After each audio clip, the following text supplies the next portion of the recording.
നമസ്കാരം, ജന്മഭൂമിയിലേക്ക് സ്വാഗതം. തല്ലിക്കൊന്നാലും തന്റെ പഴയ മണ്ഡലമായ അമേഠിയിലേക്ക് ഇല്ല എന്ന് വ്യക്തമാക്കി രാഹുൽ ഗാന്ധി.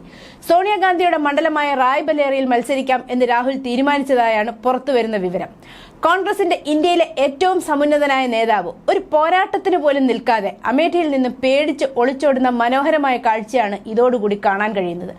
പതിറ്റാണ്ടുകളായി നെഹ്റു കുടുംബത്തിന്റെ കുത്തകയായ മണ്ഡലങ്ങളാണ് അമേഠിയും റായ്ബറേലിയും. ഇതിൽ കഴിഞ്ഞ തവണ രാഹുൽ ഗാന്ധിയെ കേന്ദ്രമന്ത്രി സ്മൃതി ഇറാനി തോൽപ്പിച്ചിരുന്നു. എന്നാൽ അമേഠിയോടൊപ്പം തന്നെ വയനാടും മത്സരിച്ചതിനാൽ രാഹുൽ ഗാന്ധി പാർലമെന്റിലേക്ക് എത്തി. എന്നാൽ സ്വന്തം മണ്ഡലത്തിൽ മത്സരിക്കാതെ ഒളിച്ചോടിയതിന് വലിയ വിമർശനമാണ് രാഹുൽ ഗാന്ധി നേരിട്ടത്.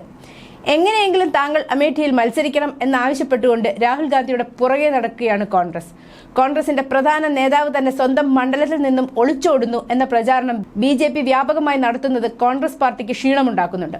തോറ്റാലും പ്രശ്നമില്ല, ഒരു പോരാട്ടം കാഴ്ചവെക്കാനുള്ള നട്ടലുറപ്പ് താങ്കൾ കാണിക്കണമെന്നാണ് കോൺഗ്രസിന്റെയും മറ്റു നേതാക്കളുടെയും ആവശ്യം. എന്നാൽ അങ്ങനെ ഒരു നട്ടല് തനിക്ക് ഉണ്ടെന്നുള്ളത് വ്യാജ പ്രചരണമാണെന്നും വസ്തുതാവിരുദ്ധമാണെന്നുമാണ് രാഹുൽജിയുടെ വാദം. അതിനാൽ തന്നെ തല്ലിക്കൊന്നാലും അമേഠിയിൽ ഇനി കാലുകുത്തില്ല എന്നാണ് കോൺഗ്രസിന്റെ രാജകുമാരൻ പറയുന്നത്. കഴിഞ്ഞ തവണ വരെ മമ്മി മത്സരിച്ച സ്ഥലമാണ് റായ്ബറേലി. സോണിയാഗാന്ധിയോട് ഒരുപക്ഷെ അവിടുത്തുകാർ അല്പം സ്നേഹമൊക്കെ ബാക്കിയുണ്ടായിരിക്കണം എന്നാണ് ഇളമുറ തമ്പുരാൻ ഊഹിക്കുന്നത്. അതുകൊണ്ട് ഇത്തവണത്തെ അംഗം അവിടെ വെച്ചാകാം എന്ന തീരുമാനത്തിലാണ് രാഹുൽ ഗാന്ധി. അതേസമയം ഗാന്ധി കുടുംബത്തിന്റെ വിശ്വസ്തൻ കിഷോർ ലാൽ ശർമ്മ അമേഠിയിൽ നിന്നും മത്സരിക്കും. 2 മണ്ഡലങ്ങളിലേക്കും നാമനിർദ്ദേശക പത്രിക സമർപ്പിക്കാനുള്ള അവസാന തീയതി മെയ് 3 വെള്ളിയാഴ്ചയാണ്. ഒരു കാലത്ത് ഗാന്ധി കുടുംബത്തിന്റെ ശക്തി കേന്ദ്രങ്ങളായിരുന്ന 2 സീറ്റുകളിലേക്കും മെയ് 20-നാണ് വോട്ടെടുപ്പ് നടക്കുക. BJPയുടെ ദിനേശ് പ്രതാപ് സിംഗിനെതിരെയാണ് കേരളത്തിലെ വയനാട്ടിൽ നിന്നുള്ള MP ആയ രാഹുൽ ഗാന്ധി റായ്ബറേലിയിൽ തെരഞ്ഞെടുപ്പിൽ മത്സരിക്കുന്നത്.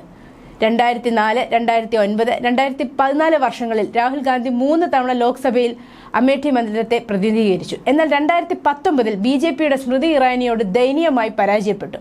അതേസമയം രാഹുൽ ഗാന്ധിയുടെ നാമനിർദ്ദേശ പത്രിക നടപടികളിൽ സോണിയാഗാന്ധി പങ്കെടുത്തേക്കും എന്നാണ് കരുതപ്പെടുന്നത്. കിഷോരി ലാൽ ശർമ്മയ്ക്കൊപ്പം പ്രിയങ്ക ഗാന്ധി വാദ്രയും എത്തും. News desk, Janmabhumi.